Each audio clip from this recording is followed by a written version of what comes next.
আজ আমরা নবগ্রাম প্রাইমারি স্কুলে এসেছি। বাচ্চাদের ক্লাসরুমে একটা সাপ দেখা গেছে। বাচ্চারা খুবই আতঙ্কের মধ্যে। আমরা সাপটাকে উদ্ধার করতে এসেছি। কোথায় সাপটা?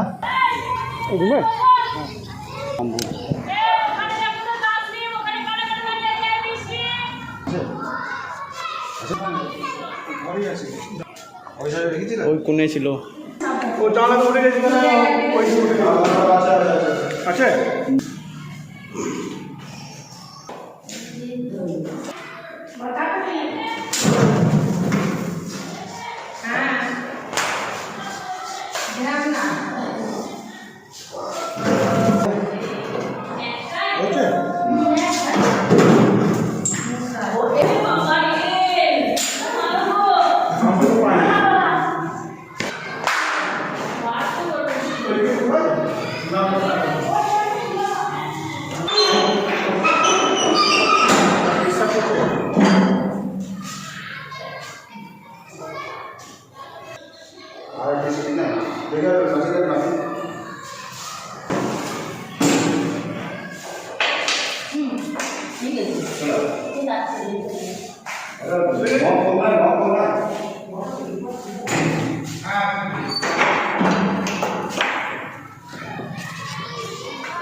ডাঙর পালা দিলে যাও গুটি গুটি ডাঙর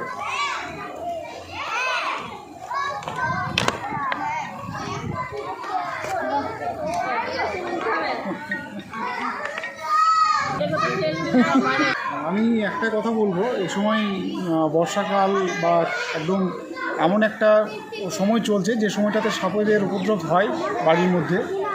তো বিদ্যালয়ে ছোট ছোট শিশুরা দেখা যায় যে অনেক সময় ক্লাসরুমের মধ্যে হুড়মুড়িয়ে ঢুকে পড়ে, কোনোরকম কোনো বাধা নিষেধ তারা মানতে চায় না। তো এটার বিষয়ে শিক্ষকদের এবং শিক্ষিকাদের আমি সতর্ক করবো যে আপনারা এই বিষয়গুলো দেখবেন, যাতে ক্লাসরুম খোলার সাথে সাথে বাচ্চারা তাড়াহুড়ো করে রুমের মধ্যে না ঢুকে পড়ে। তো আজকে আমার বাচ্চারা ঠিক এইভাবেই একটা বিপদের সম্মুখীন হয়েছিল, এবং তারা যখনই দেখে যে এরকম একটা সাপ ক্লাসরুমের মধ্যে রয়েছে, তারা বিষয়টি আমাকে সঙ্গে সঙ্গে জানায়। আমি আমার শিক্ষিকা যারা রয়েছে তাদেরকে নিয়ে এসে আমি বিষয়টা দেখি যে হ্যাঁ এরকম একটা সাপ রয়েছে। সেই সাপটাকে প্রথমত এমন জায়গায় ছিল আমি চিহ্নিত করতে পারিনি যে কী ধরনের সাপ।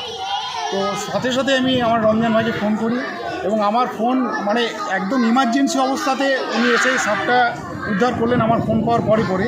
তো ধন্যবাদ রঞ্জন ভাইকে যে এরকমভাবে আমাদের সাথে থাকার জন্য, এবং সত্যিকারে একজন পরিবেশের বন্ধু হিসেবে যেভাবে উনি এই সমস্ত কাজ করে বেড়ান, প্রাণীদের সেবা করে বেড়ান, এবং এই সাপ উদ্ধারের মাধ্যমে যেভাবে আজকে আমাদের স্কুলটাকে বিপদমুক্ত করলেন, সেই জন্য আমি বিশেষভাবে ধন্যবাদ নমস্কার জানাচ্ছি। আপনাকেও ধন্যবাদ। হ্যাঁ, ভালো থাকবেন। যেভাবে স্কুলটাকে পরিচালনা করছেন, এত সুন্দরভাবে রেখেছেন, সত্যিই আমাদেরও অনেক পাওয়া এটা।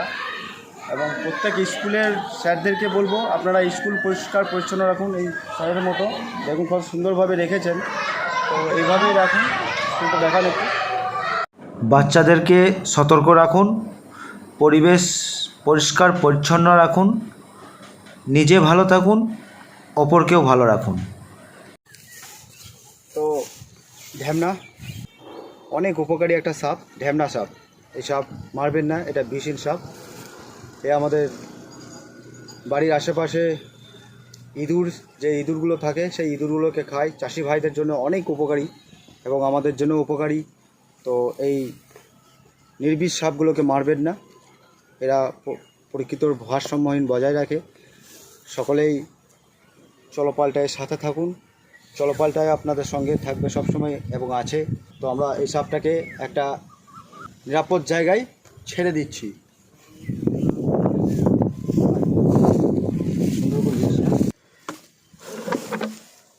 তো ও ঠিক জায়গায় চলে গেল।